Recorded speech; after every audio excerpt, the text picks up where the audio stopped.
Hello everyone, welcome back to the channel. आज हम एक न्यू चैप्टर स्टार्ट करने जा रहे हैं, वंडरफुल वेस्ट।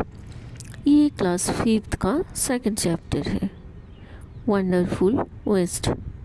वैसे तो वंडरफुल एंड वेस्ट ये दोनों वर्ड एक दूसरे का कॉन्ट्राडिक्टरी है, लेकिन इस चैप्टर में हम देखेंगे ये दोनों वर्ड वंडरफुल एंड वेस्ट ये दोनों वर्ड किस तरह से एक दूसरे से कनेक्टेड भी है। So now let's begin the chapter. Wonderful waste. Waste can be quite useful. Find out for yourself from this story.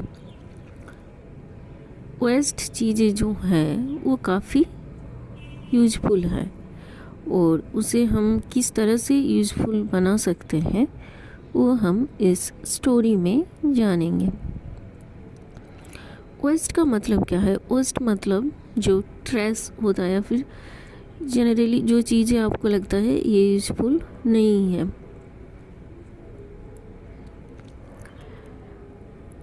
Once the Maharaja of Travancore ordered a grand dinner in his place. In the afternoon, before the dinner, the Maharaja entered the kitchen to serve the dishes that had been prepared for the feast. एक बार क्या हुआ, ट्रेवनकोर का महाराजा एक feast का आयोजन करते हैं, एक डिनर पार्टी का आयोजन करते हैं। तो उसके लिए खाना बन रहा था डिनर पार्टी के लिए। तो जस्ट वो चेक करने के लिए किचन में जाते हैं कि क्या क्या बन रहा है, ठीक से बन रहा है कि नहीं। What are you going to do with those vegetable scrape? He asked to the cook, pointing to the basket of scraps near the cook. जब वो किचन में जाते हैं तो वो देखते हैं कि एक बास्केट में जो सब्जी का छिलका वगैरह है वो पड़ा हुआ है। तो कुक से पूछते हैं कि इसका आप क्या करेंगे। The cook replied, they are waste, we will throw them away. Cook reply करता है कि ये सब तो वेस्ट है, ये फालतू का चीज़ें हैं, इसे हम बाहर फेंक देंगे।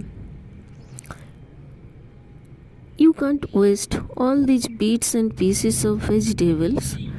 Find a way to use them, the Maharaja commanded sternly and walked away.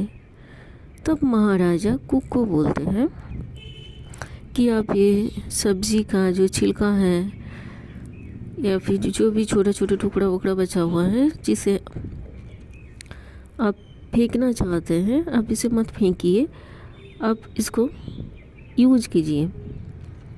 आप कुछ उपाय सोचिए आप किस तरह से इसका यूज कर सकते हैं। The cook was in a fix and kept staring at the vegetable scraps for some time. अब महाराजा ने बोला है तो उसे तो यूज करना ही है।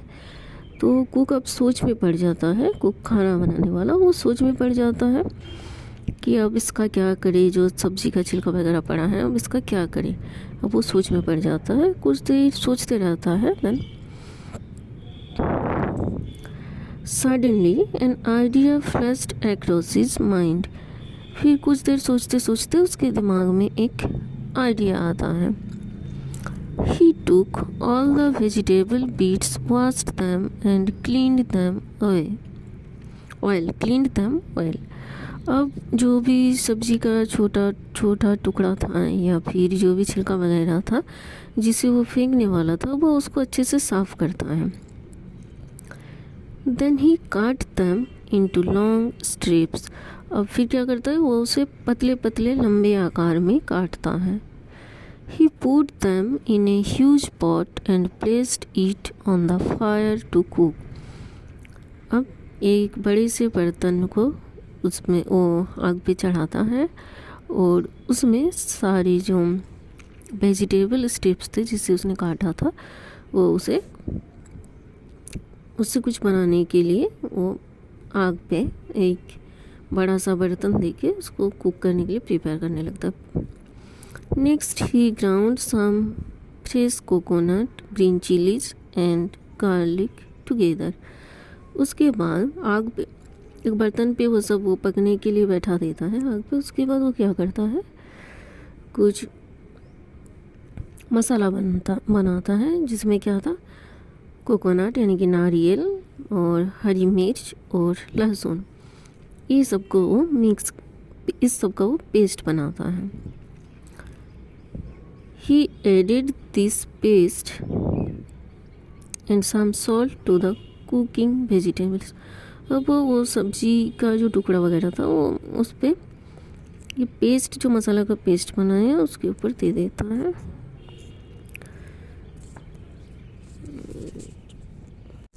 A tempting smell started coming from the pot. उससे जो खाना वो बना रहा था उस पॉट से, उस बर्तन से, उससे बहुत ही एक खूबसूरत सा, मतलब बहुत ही टेम्पटिंग मतलब मोहक, आकर्षक, एक जैसे कुछ घर में अच्छा खाना बनाता है ना, बनता है तो किस तरह से हमें स्मेल से पता चल जाता है कि कुछ अच्छा बन रहा है, उस तरह से एक बहुत ही अच्छा सा स्मेल आ रहा होता है। Now he waved some curd and added it to the curry. Whipped means होता है फेंटना। अब वो थोड़ा सा कर्ड मीन्स दही, दही को फेंटता है। फेंटने के बाद वो दही और करी पत्ता, इसको वो जो बना रहा था, जो कुक कर रहा था खाना, उसके ऊपर दे देता है। दही फेंट के और थोड़ा सा करी पत्ता भी उस पर दे देता है। He also poured a few spoonfuls of coconut oil and decorated the dish with curry leaves. अब इसके ऊपर वो थोड़ा सा कोकोनट ऑयल यानी कि नारियल तेल भी देता है और उसके ऊपर करी लीव्स देता है। जैसे कि नॉर्थ इंडिया में ज़्यादातर खाना मस्टर्ड ऑयल से बनता है, उसी तरह से साउथ इंडिया में ज़्यादातर खाना कोकोनट ऑयल से बनता है। लो एंड बीहोल्ड एक फ्रेज है जिसका मीनिंग होता है look what is surprise. The new dish was ready. अब वो बोला देखो एक सरप्राइज है, न्यू डिश रेडी हो गया है। The cook served this new dish to the guests that evening. जो कुक था, खाना बनाने वाला था, वो ये न्यू डिश शाम को सारे गेस्ट्स को सर्व करता है, सबको खाने के लिए देता है। Everyone was eager to know the name of the new dish. अब ये जो नया डिश खाने को मिला, इसका नाम जानने के लिए सब बड़ा उत्सुक है। The cook thought and thought. अब वो सोचने लगा इसका क्या नाम दे कुक।